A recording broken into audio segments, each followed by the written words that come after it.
Όταν άλλαξε η τακτική του πολέμου και η άμυνα των πόλεων στηρίχθηκε κατεξοχήν στα κάστρα, υψώθηκε και το πρώτο συστηματικό κάστρο της Μυτιλήνης.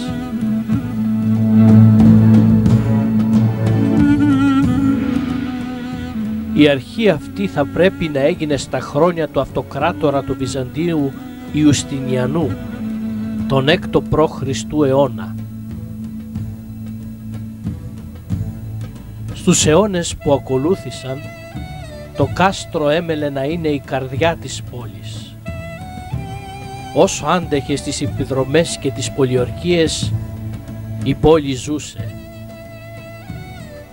Οι εχθροί μπορούσαν να χτυπήσουν τις γύρω από αυτό περιοχές και κατοικίες που είχαν απλωθεί πια και στην απέναντι ακτή, αλλά αν το κάστρο έστεκε άπαρτο, η πόλη δεν κυριευόταν. Αυτό ίσχυε για όλες τις πόλεις με κάστρα.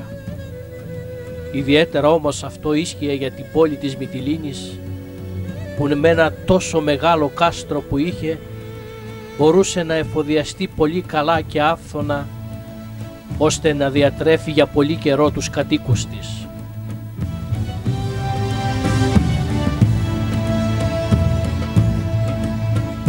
Οι υπόγειοι, οι θάλαμοι και οι στοές, οι αποθήκες,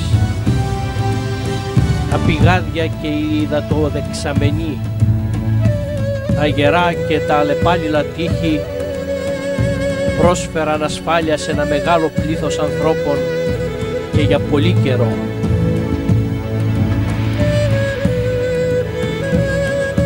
Το μεγαλοπρεπές αυτό κάστρο συνδέθηκε πάρα πολύ με τη ζωή της Μυτιλήνης, τόσο που μέχρι τις αρχές του αιώνα μας η πόλη ονομαζόταν Κάστρο και οι κάτοικοι της Καστρινοί.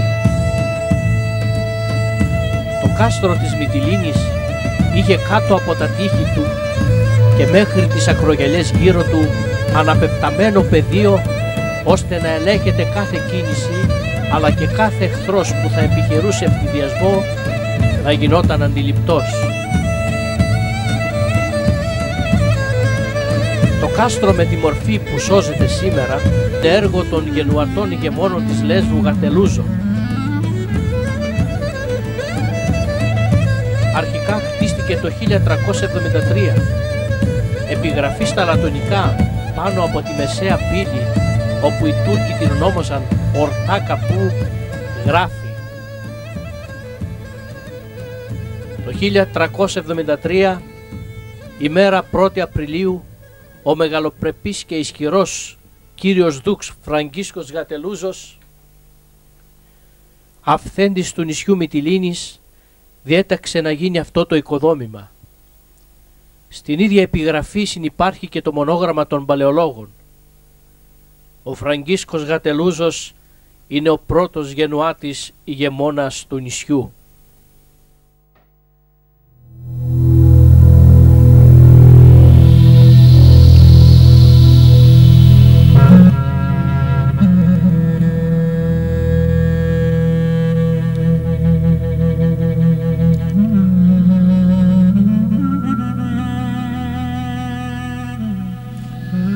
Το 1384 και συγκεκριμένα στις 6 Αυγούστου έγινε ένας πολύ ισχυρός σεισμός που κούνησε τους υψηλούς πύργους του νεόδμητου κάστρου σαν δέντρα στον άνεμο.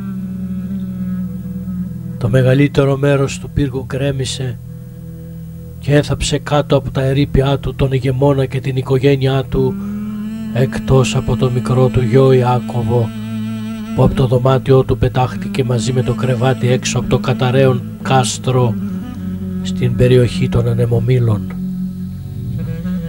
Η μητέρα του Μαρία, αδερφή του αυτοκράτορα του Βυζαντίου Ιωάννη Πέμπτου Παλαιολόγου, οι δύο αδερφοί του Ανδρώνικος και Δομένικος και διάφοροι αξιωματούχοι που έμεναν στα οικίματα του κάστρου βρήκαν φρικτό θάνατο.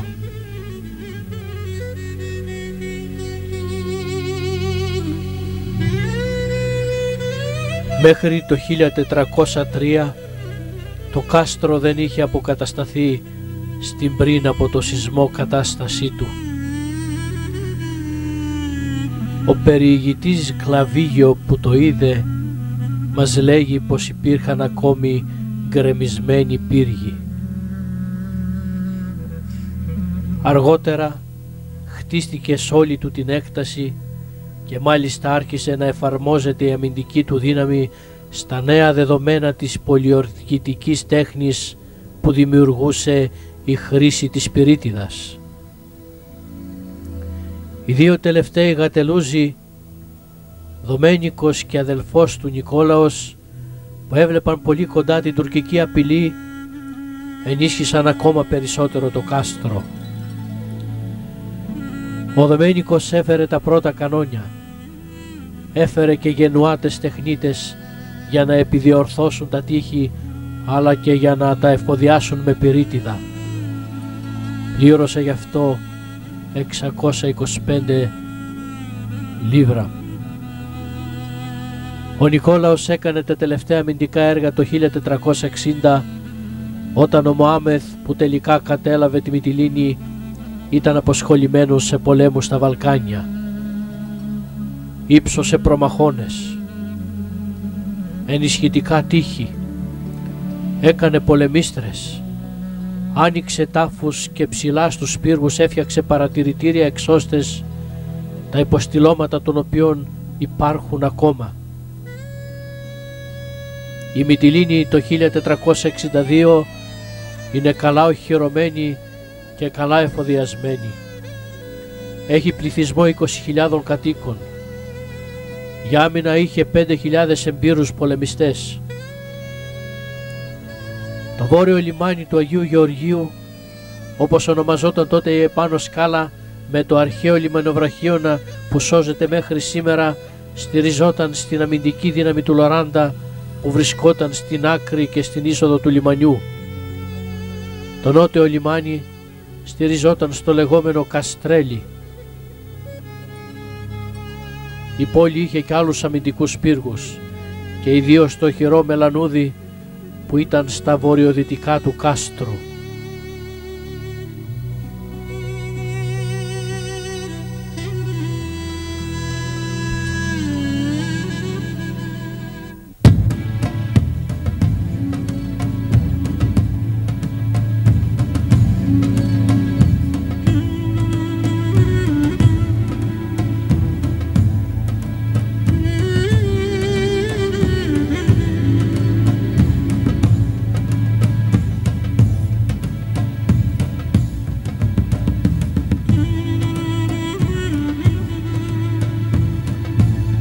Το πρωί της 1ης Σεπτεμβρίου 1462, ψηλά από τα παρατηρητήρια του κάστρου και από τις προς την θάλασσα πολεμίστρες είδες να έρχεται ο τουρκικός στόλος. Στην πρόταση του Μωάμεθ να παραδοθεί η πόλη, ο Νικόλαος Γατελούζος απάντησε αγέροχα: «Ουκ εστί δυνατόν παραδούνε την πόλην και την ίσον, ή μη πρώτον αυτοί πολεμικό νόμο κταθήσονται». Δεν είναι δυνατόν να παραδώσουν την πόλη και την ίσο προτού σκοτωθούν πολεμώντας. Μας λέει ο ιστορικός Δούκας που περιγράφει την πολιορκία και που σκοτώθηκε σε αυτήν. 20.000 πολιορκητές και 6 κανόνια έκλεισαν μέσα στην περιστοιχισμένη Μυτιλήνη τους κατοίκους της και άρχισαν την πολιορκία που κράτησε 16 μέρες.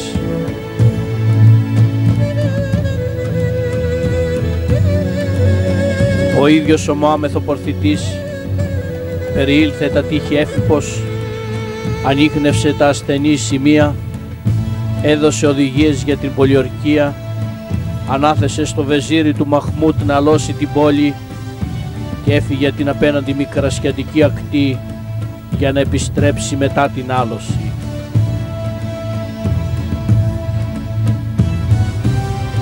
Τα κανόνια γκρέμισαν τους πύργους και τα τείχη και ανάγκασαν τους κατοίκους να αναδιπλωθούν και να συγκεντρωθούν στο Μελανούδι και στις απέραντες και ασφαλείς υπόγειες στοές του κάστρου.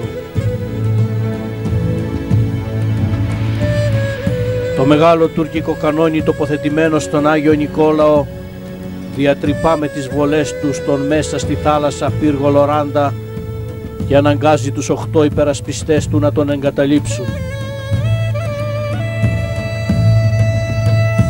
Για να μην πέσουν στα χέρια του εχθρού τα πλοία που βρίσκονταν μέσα στο λιμάνι της απάνω σκάλας, αναγκάζονται να τα βυθίσουν.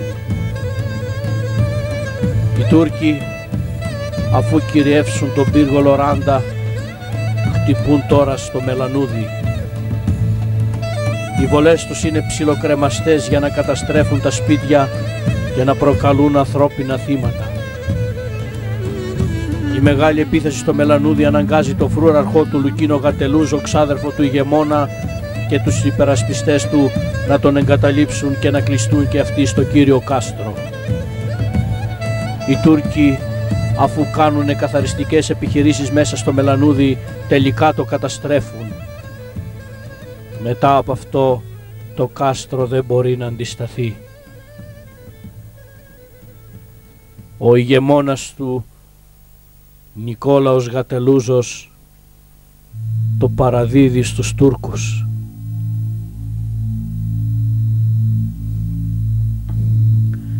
Ο ίδιος και ο ξάδερφός του Λουκίνος αλλαξοπιστούν και γίνονται μοομεθανοί. Αλλά αυτό δεν τους γλιτώνει.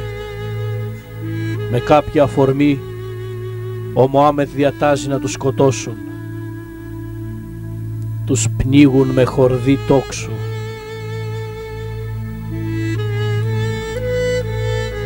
Τρακόσους Καταλανούς πολεμιστές εχμαλώτους ο Μωάμεθ δεν αποκεφαλίζει. Είχε υποσχεθεί ότι δεν θα πάρει κανένα κεφάλι αν παρέδιδαν το κάστρο.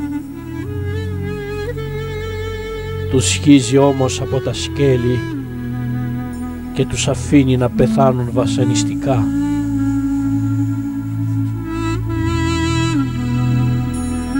Οι κάτοικοι της Μυτιλήνης δεινοπάθησαν και αυτοί μετά την άλωση.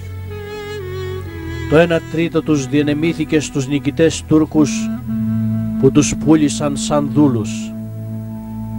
Το άλλο 1/3 στάλθηκε στην Κωνσταντινούπολη για απικισμό. Και το υπόλοιπο 1/3 αφέθηκε στα προάστια της Μυτιλήνης για να υπηρετεί τους νέους κυριάρχους της.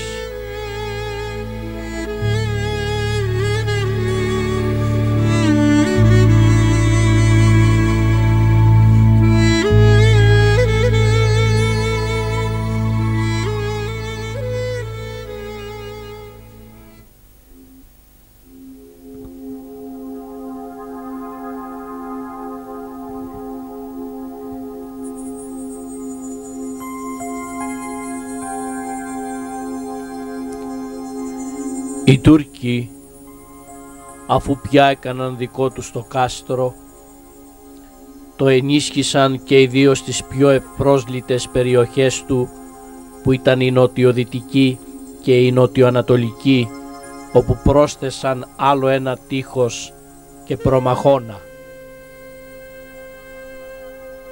Επέκτηναν επίσης τα τείχη προς βορρά, για να έχουν άμεση επαφή με το λιμάνι της επάνω σκάλας.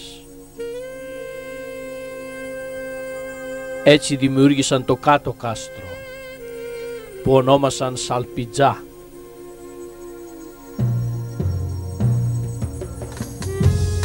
Ενισχύουν και τη δυτική μεσαία πύλη, δημιουργώντας μια πρόσθετη άλλη πύλη, την Ορτά Καπού, που την προστάτευε ένας μεγάλος πύργος.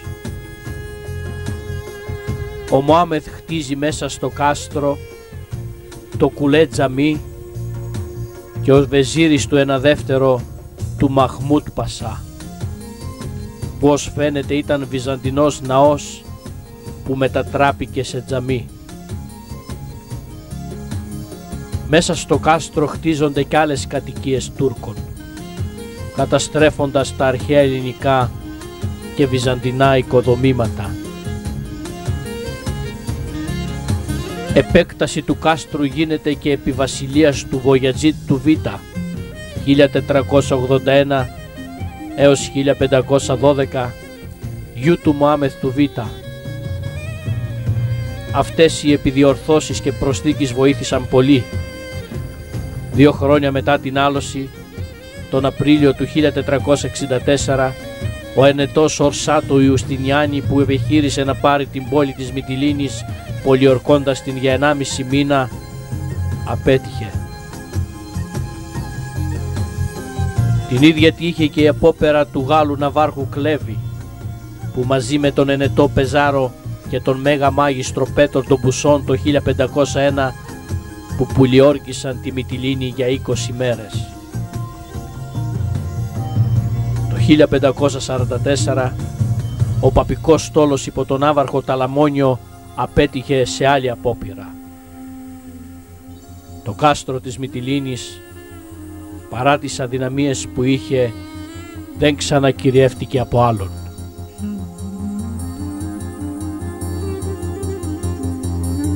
Την τελική του μορφή πήρε με τις εργασίες που έγιναν το 1644 σύμφωνα με την τουρκική επιγραφή που υπάρχει στη Μεσαία Πύλη επί της βασιλείας του Ιμπραήμ 1610-1648.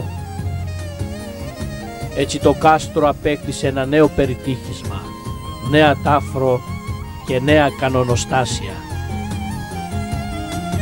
1756 ο ναύαρχος Κουραματζής πρόσθεσε ένα πολυγονικό πύργο κοντά στο λιμάνι της επάνω σκάλας. Προς το τέλος του 18ου αιώνα, ο καπετάν Χασάν Πασάς Τζετζάερλι επεκτείνει τον Ταρσανά και κατασκευάζει την αποβάθρα στην απάνω σκάλα.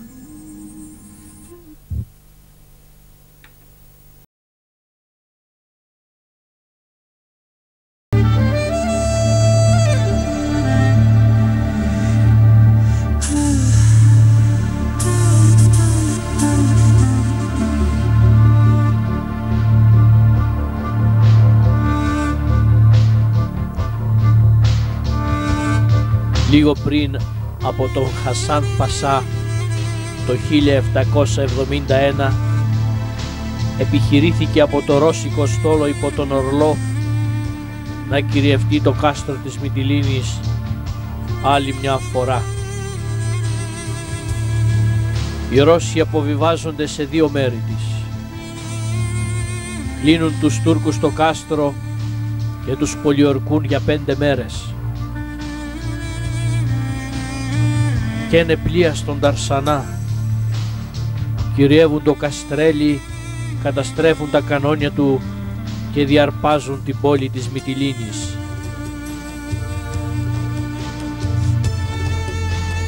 Οι χριστιανοί, για να αποφύγουν τη λαιλασία και τη σφαγή από τους ομόδοξους τους,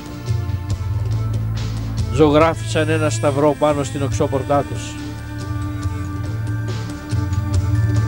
Δυστυχώς δεν μπόρεσαν να σωθούν. Αντίθετα, μετά την αποτυχία των Ρώσων να καταλάβουν το κάστρο και μετά τη φυγή τους, οι Τούρκοι κατέσφαξαν χιλιάδες αθώους και αμέτωχους χριστιανούς.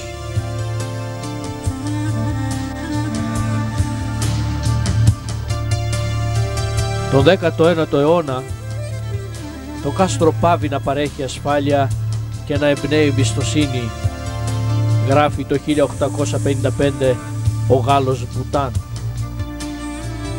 Μεγάλες ζημιές σημειώθηκαν αργότερα και με το μεγαλοσεισμό του 1867. Τις επισκευές έκανε σύντομα ο Κουλαξής Πασάς.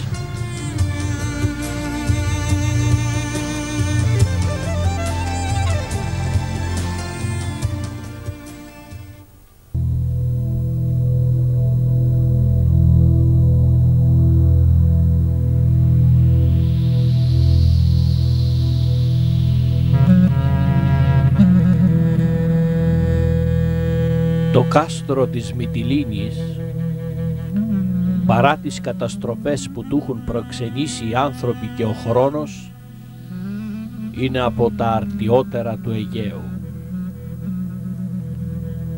Έχει μήκος 300 μέτρα και πλάτος 270.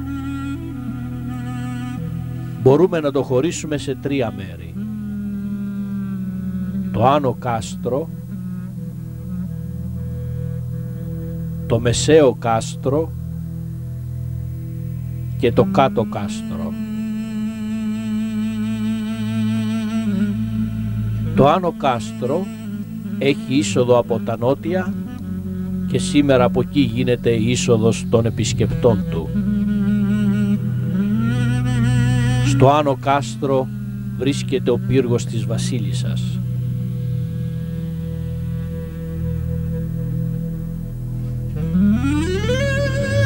Κάτω από τα υποστηλώματα των εξωστών του, οι οποίοι δεν υπάρχουν πια, τοποθετήθηκε η γατελούζικη μαρμάρινη πλάκα με τα εικόσιμά της. Κάτω από την πλάκα με τα εικόσιμα υπάρχουν 3 ανάγλυφες πλάκες ιστερορωμαϊκής εποχής του Δευτέρου μετά Χριστού αιώνα που μεταφέρθηκαν από το αρχαίο θέατρο Μυτιλήνης. Στη μέση είναι ανάγλυφο με σκηνή θηρεομαχίας. Από τη μια και από την άλλη μεριά του 4 μονομάχοι με τα ονόματά τους: ο Ήλυρος, ο Βίκτορ, ο Δόνης και ο Πιλάδης. Μεταξύ του Ήλυρος και του Βίκτορος άλλο ένα ανάγλυφο με θηριομαχία. Τα ανάγλυφα είναι κακότεχνα και εικονίζουν γνωστούς και δημοφιλείς μονομάχους της Μυτιλήνης.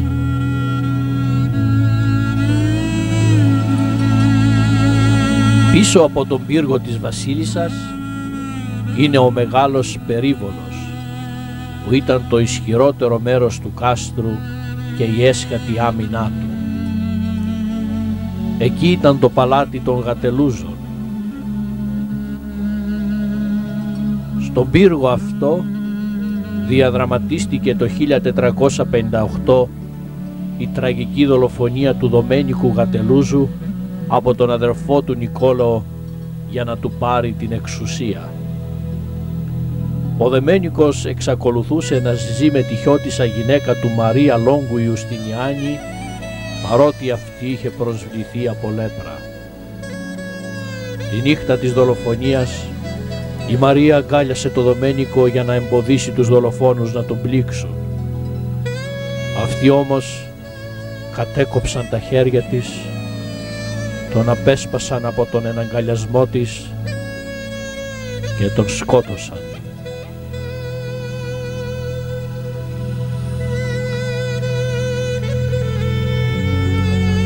Στο μεσαίο κάστρο βρίσκεται ο Μεντρεσές, το ιεροδιδασκαλείο. Έχει μήκος 20 μέτρα και πλάτος άλλα 20. Το ύψος του είναι γύρω στα 11 μέτρα. Χτίστηκε τον περασμένο αιώνα από πυρόλιθους και πλίνθους. Γύρω από την εσωτερική αυλή είναι τα αψιδωτά δωμάτια. Τα ισόγεια τα χρησιμοποιούσαν για μαγειρία, τραπεζαρίες, αποθήκες κι άλλα. Στον πάνω όροφο που οδηγεί πέτρινη σκάλα ήταν οι αίθουσες διδασκαλίας και οι γειτόνες. Στο Μεντρεσέ οι σπουδαστές διδάσκονταν το Σεριάτ, το Ιερό Δίκαιο των Μωαμεθανών, το Κοράνι, η αραβική γλώσσα και η αστρονομία. Οι μαθητές αποφοιτούσαν ως μουλάδες. Το μεσαίο κάστρο έχει είσοδο την Ορτάκαπου, που βρίσκεται μπροστά στη δυτική πύλη των Γατελούζων. Η πύλη αυτή ήταν η κύρια είσοδος του κάστρου. ενισχυόταν με πύργους από τους οποίους σε περίπτωση πολιορκίας ριχνόταν καυτό λάδι, ασβέστης, πέτρες και άλλα. Αριστερά από την πύλη στο εσωτερικό του κάστρου η δεξαμενή, η οποία τροφοδοτούσε το κάστρο με άφθονο νερό.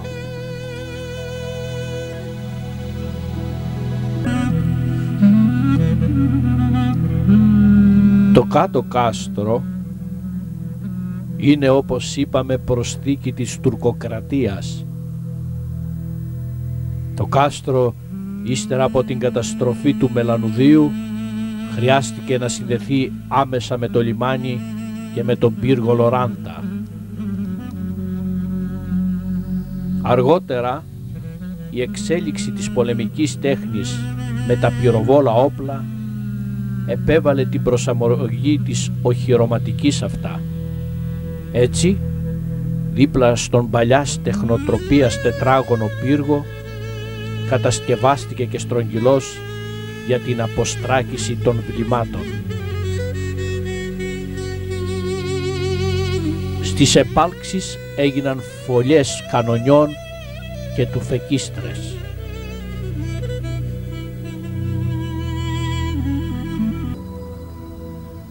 Η οικονομική και κοινωνική ζωή πια μεταφερόταν έξω από το κάστρο, στις συνοικίες των χριστιανών, δυτικά και νότια από αυτό. Η Μυτιλήνη είχε βγει πια από το κάστρο της και δεν ελεγχόταν από αυτό ούτε οικονομικά ούτε πνευματικά πια.